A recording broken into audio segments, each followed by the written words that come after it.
I'm in the second oldest city in the world after Athens. No, it's not Rome. I am in a city that's called a city of seven hills. No, it's not Rome. I'm actually in a city where alleys go up and down and really beautiful, quaint trams scurry around. I'm not in San Francisco. Travel Locations has reached the beautiful, the gorgeous city of Lisbon in Portugal.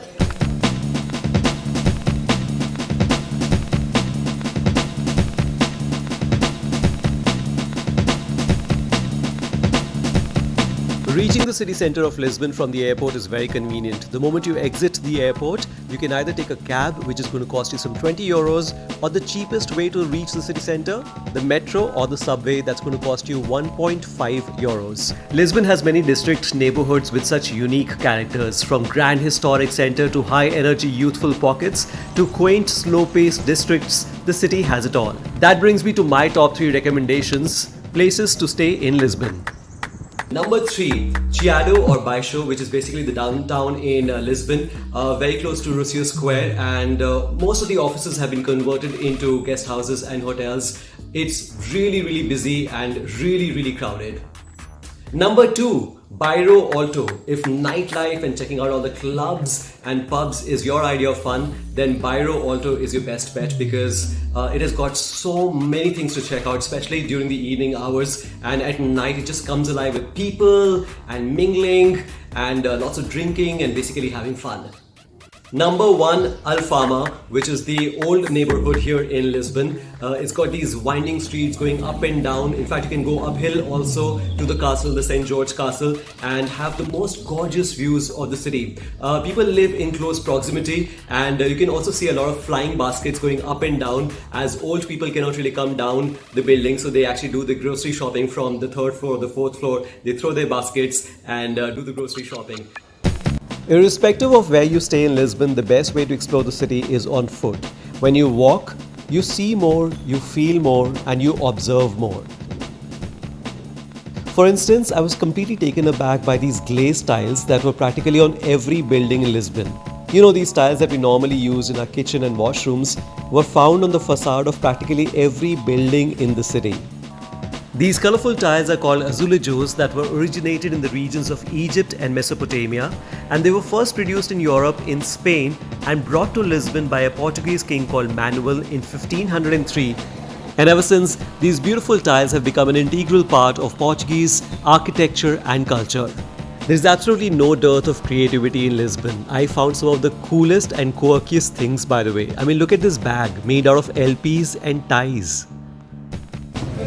Look how cool these cufflinks are. Oh my god. This is such great creativity. And my favorite piece is here. It's a bag made out of cassettes and floppy disks. See? It opens. If you're ever in Lisbon and looking for these really cool things, look up for Suricata Artisanato. They have an Instagram handle as well, and I'm going to tag them in the description below.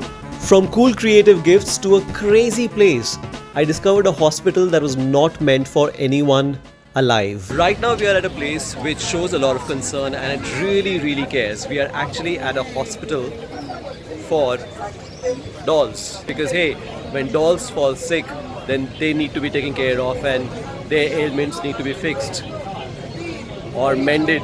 In this case, I'm not even making this up. I actually found something called a hospital for dolls. Let's check it out, what this is all about. This is as bizarre as it gets. If your dolls have a chipped face, a fractured arm, or missing eyes, you can bring them to the oldest doll hospital in the world. The waiting period here, by the way, is 4 months, so time breaking your dolls accordingly and then make bookings. One of the top things that you find when you Google things to do in Lisbon is definitely Rocio Square. Rocio in local language means bad hair day. No, it doesn't mean bad hair day. It means common place. And this square used to be the common place for all the revolutions and for all the protests that would happen back in the day. And not much has changed.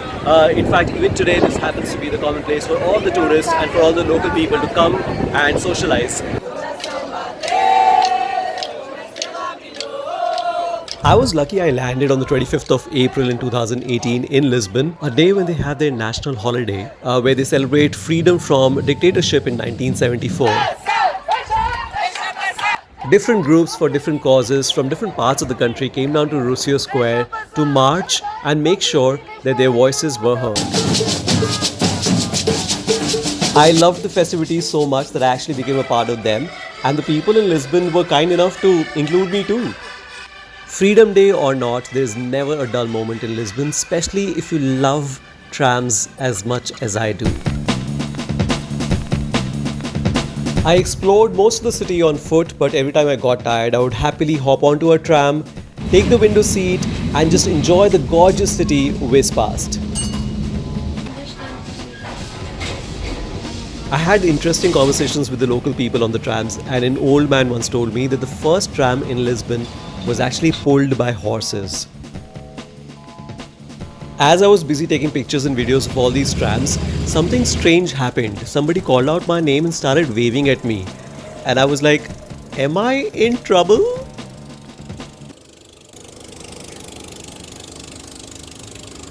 We've met. What's your name? Years ago, I've been to Dubai. Yeah, what's your name? My name is Jayesh. You called out my name like that, I got scared. Yay! I was spotted in Lisbon. Jayesh, by the way, is a listener of my radio show, stays in Lisbon. Not only spotted me, but was kind enough to show me around the city. Hello! Hi Jayesh, how are you? I'm fine. How are you? All good. So what's the plan? I'm going to take you to Belém. And Okay. we are going to eat and try those famous custard tarts called pastéis de Belém. We cannot wait. Let's go. Yeah, come on. We snaked through the tangle of the winding streets of the old town and finally reached our destination, Peste de Belém. Jayesh has been kind enough to bring me to a very, very beautiful restaurant which dates back to what, 1837. So basically it's a pastry with custard in it, and this is one of a kind, not available anywhere in Portugal, and we are having some local coffee as well, which is very, very strong. So we had a cheap version of this in the morning for breakfast. It's interesting how in some parts of Europe people begin their day with sweets. Yes, their breakfast includes sweets. In Lisbon, it is custard tarts or pastries. I'm having pasta de nata right now, which is a pastry filled with custard. Let me bite into it. It was really a cheap version. It's called pasta de nata, but this is the real thing. Absolutely yummy. I'm salivating as I'm speaking. Nice and flaky and crunchy on the outside and quite gooey inside. When topped with cinnamon and powdered sugar, these pastries are absolutely divine. From these small bites to fine dining, my next stop was pretty fancy. Well, if you can look past my windscreen, yes, I did not buy myself a pair of sunglasses, but the entire car's windscreen. Guys, it's called fashion, and I have to look my fashionably best right now because I'm visiting the Michelin star, the only Michelin star restaurant here in Lisbon. It's called Bel Canto. And the good thing about this particular restaurant is that the names of the dishes, oh my god, so interesting. So one of the dishes is actually called the Garden of Goose That Laid the Golden Egg. How interesting, right? So what are we waiting for? Let's get going. Oh wait, there's a slight little problem here. The tasting menu starts at 145 euros and I am just 144 euros short.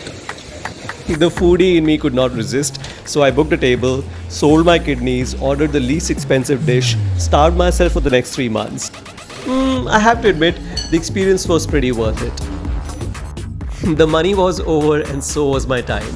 It was time to say goodbye to Lisbon. If I were to explain the city in a line or two, I would say that Lisbon was like this unfamiliar tune that you find a little strange in the beginning, but then you fall in love with it. And then the song grows so beautifully on you that it leaves you dancing on air for the rest of your life.